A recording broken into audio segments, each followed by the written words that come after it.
We're heading up Alaska's Panhandle on our Alaska Yukon vacation.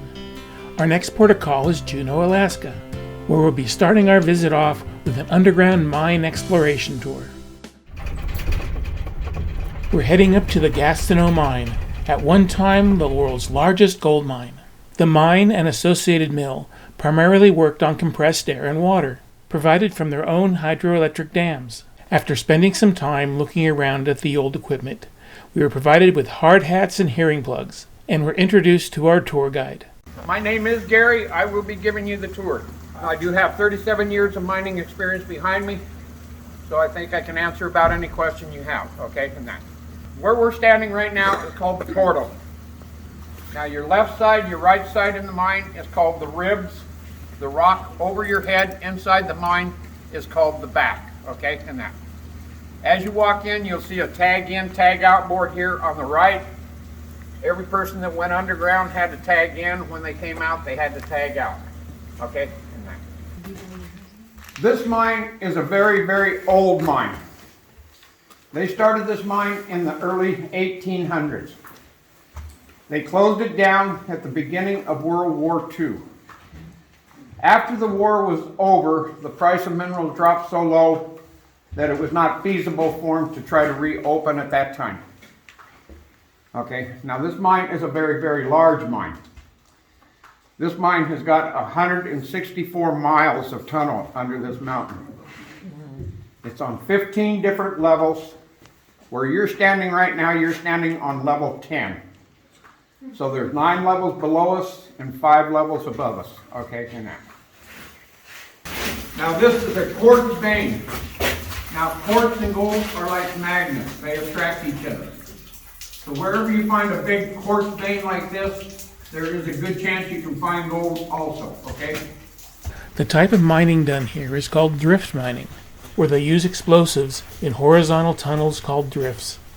Once at the end of one of the tunnels, Gary explains how the ore is extracted. Now I drilled this round out. There's 34 holes. They're 8 foot deep, 8 foot high, 8 foot wide. Right here in the very center you see 9 holes. That is called your berm. Then you do a diamond, and then a box, and then the holes are staggered. So you see no hole is more than 3 feet from another hole. Because every hole that you put dynamite in, that hole's going to break 1.5 feet all the way around. We would fill all the holes, except in the berm there, we only load the 4 corner holes. When you break rock, you have to have some place for that rock to start breaking too. So it'll break into those 5 empty holes and blow out this way.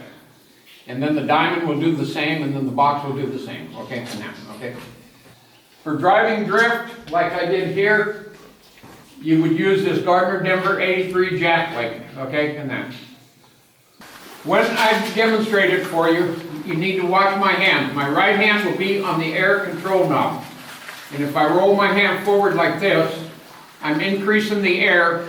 The machine's going to lift up and shove in, okay, and that. If I roll back on it, I can bring the machine back out. Then my left hand will be on another lever.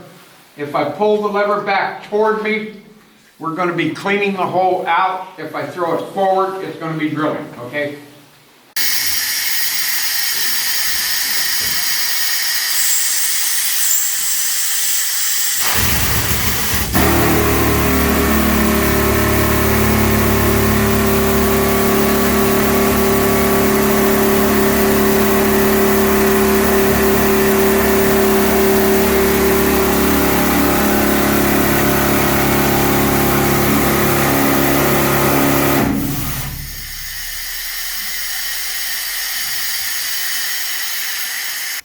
This is one of the locomotives right here. It's a 2-ton, it's all electric. It's over 70 years old, still runs great. And the person that operates this is called a trammer. They would hook this locomotive up to 12 of these ore cars right here. Now these ore cars are called rocker bottoms. They're designed to dump to the left side or to the right side. They would pull it under the chute, open the gate, fill the car, close the gate, do another car. Now all the ore in the chute is coming down from another level up above through what they call an ore pass, okay? After they blasted and watered down and barred down and was ready to muck out, they would load this ore car with this IMCO 12B mucker right here. I will demonstrate the mucker for you, and that we do not throw rock in the car because the rock can chip and a chip could hit somebody. We don't want nobody hurt. So what I do throw in the car for you is a couple buckets of water to show you how we would remove the rocks.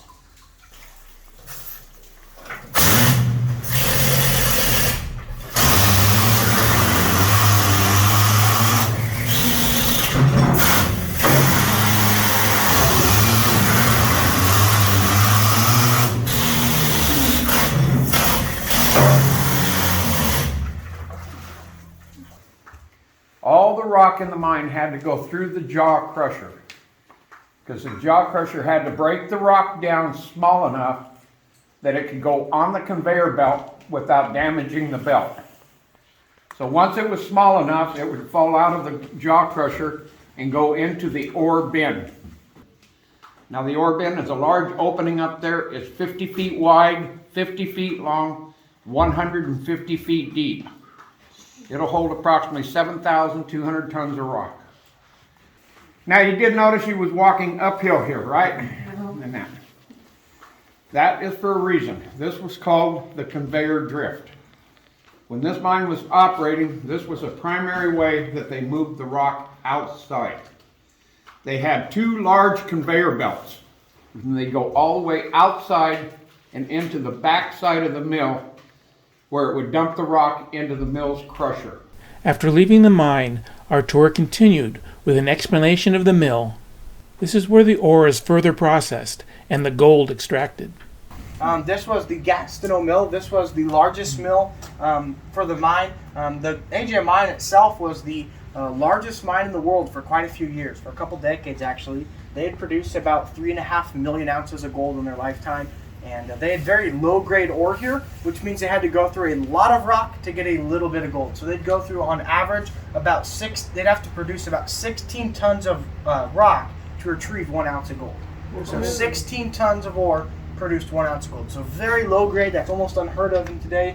But nonetheless, they would process about 6,000 to 8,000 tons of ore every single day, which would yield them an average of 375 ounces a day.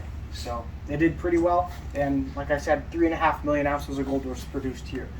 But this all took place in the early 1900s.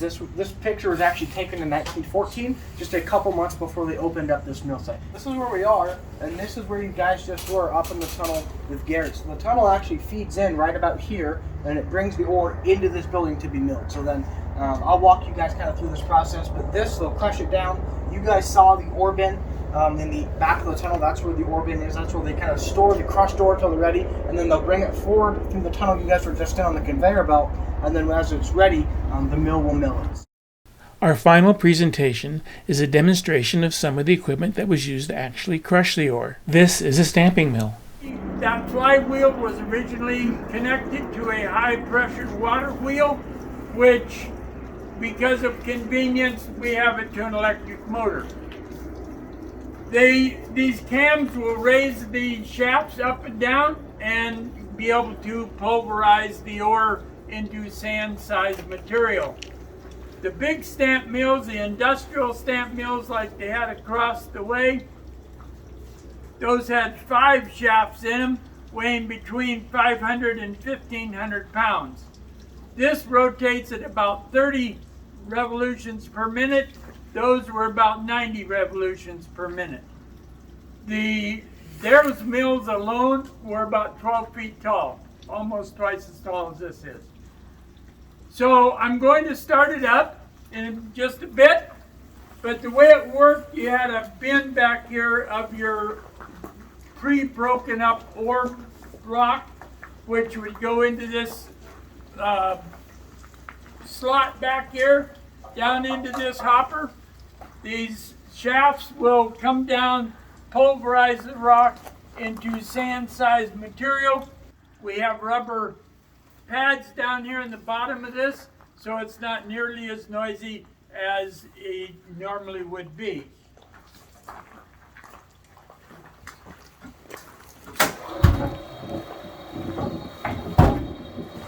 Now you see as these shafts go up and down, they spin that material so that it doesn't always hit on the same part of the foot. Plus it stirs up the material to keep it moving around. You can see the feet come down there. Sometimes things would go wrong. Management told the maintenance people that when, not if, but when you have to reach in there to fix something, be sure to use your non-dominant hand. That way you could still sign your check at the end of the week. The tour ends with a gold panning demonstration and a chance to do some panning yourself. That'll get the gold down to the bottom. And once you've done that, you want to just tilt it forward. And then you just want to push it back and forth into the water. Pull off the top layer of sand. Do that a few times, then get some more water, shake and repeat. We both collected a few flakes of gold from the pre-spiked pans. I think the trick here is to pan a second pan from the tailings at the bottom of the trough. With plenty of time left in the day, we're heading up to Mendenhall Glacier. It's been 12 years since we've been here, and it was surprising to see how far the glacier has receded. Having the afternoon free, we're looking forward to taking the hike to Nugget Falls.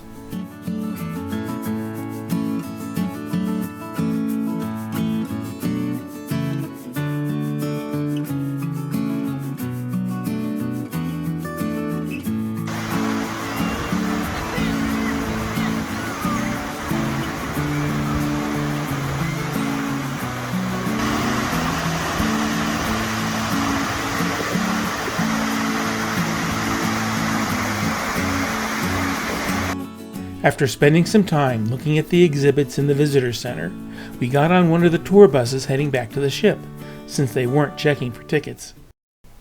Back in town, we wandered around a little bit until we stopped off at the Red Dog Saloon, seeing that they had locally brewed root beer, but then trying to order it, they said they were out.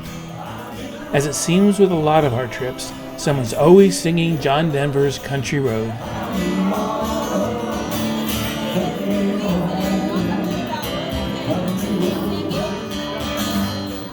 As we were boarding the ship, we saw them loading some luggage, including ours. Yay, fresh clothes.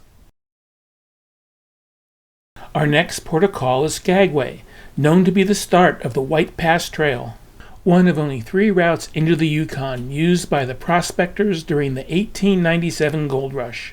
This trail, ending in Whitehorse, was eventually developed into the White Pass Yukon Route Railway that we are taking today.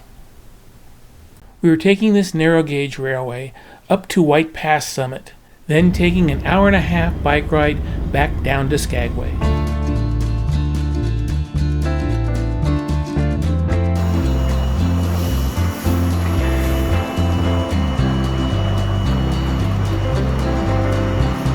Shortly after the gold rush stampede started in 1897, Canadian authorities introduced a rule requiring anyone entering the Yukon Territory to bring with them 1 year's supply of food, typically weighing around 1,150 pounds.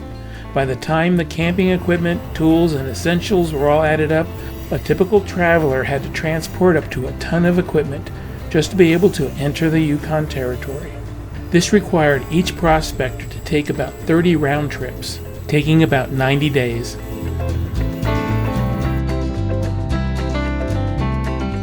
This bridge is one of the many reasons that this entire railroad has been designated an International Historic Civil Engineering Landmark. The 110-mile railway connecting Skagway to Whitehorse took 2 years, 2 months, and 2 days to finish, being completed July 29, 1900.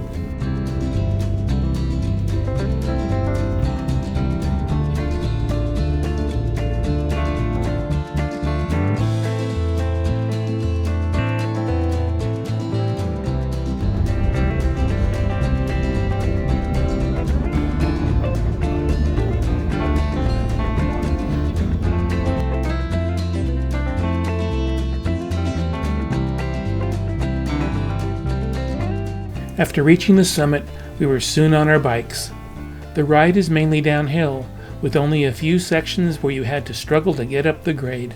We made a number of stops to take in the views and see a couple of waterfalls, including one at the border station.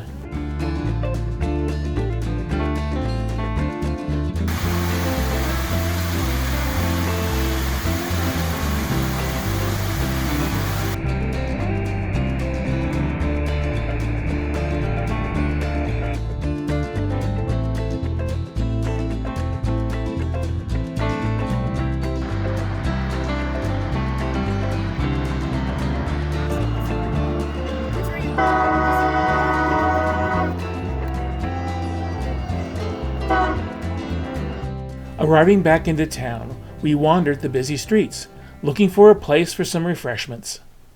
We ended up at the Bonanza Bar and Grill, where Marianne had a North Wind cider. We also saw people with what looked like Indian fry bread coming out of the Klondike Doughboy, but here they called it Alaskan fry bread. I have to say, even though there have been multiple ships in each port, Holland America has had the prime spot in each of them. Our next 2 days will consist of scenic glacier viewing, visiting Glacier Bay and College Fjord.